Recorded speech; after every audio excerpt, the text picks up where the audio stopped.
Kemudian perkataan selanjutnya maka dah wedding ga dipigau sempaja apa pakaraja masigi riwat tu makruh. Apakah boleh melaksanakan salat tahiyatul masjid di waktu-waktu makruh? Misalnya di waktu ya beberapa saat sebelum zuhur ya.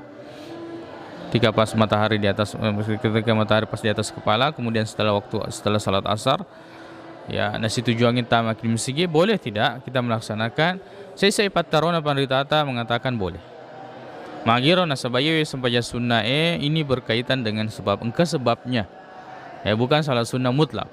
Ada sebabnya sehingga kita melaksanakannya. Misalnya tamaki di masjid itu disyariatkan untuk salat tahiyatul masjid. Misalnya pura Ki Majin kebetulan di waktu-waktu yang makruh untuk salat, boleh untuk melaksanakan salat sunnah. Magiro nasabah ada sebabnya.